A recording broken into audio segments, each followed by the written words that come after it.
Kung sa Bicol Region, husay sa search and rescue response ang tinututukan, sa Socsargen naman, husay sa iba't ibang skills ang ibinida ng ating mga kababayan sa ginanap na 2026 World Skills Philippine Regional Skills Competition.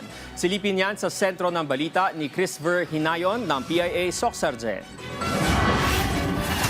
Idinaos ng Technical Education and Skills Development Authority Region 12 ang 2026 World Skills Philippines Regional Skills Competition sa Cotabato Provincial Capital Compound, Amas, Kidapawan City. Ang aktibidad ay nilahukan ng mga pinakamahuhusay na kinatawan mula sa iba't ibang panig ng Socsargen Region na nagtagisan ng galing sa 12 trade areas.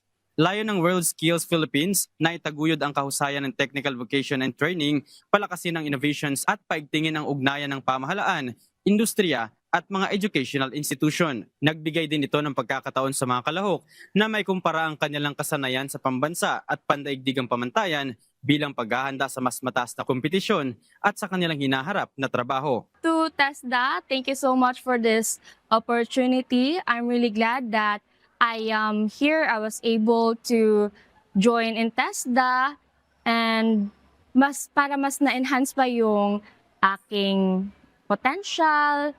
Ayun po, maraming salamat po talaga sa inyong assistance in every aspect, sa aming pag-aaral, sa aming allowance. Maraming salamat po. Sa pamamagitan ng inisyatibong ito, muling pinagtibay ng TESDA ang kanilang pangako na makapaglinang ng highly skilled at globally competitive workforce. Mula rito sa probinsya ng Cotabato, para sa Integrated State Media, Chris Verhinayo ng Philippine Information Agency, Socsargen.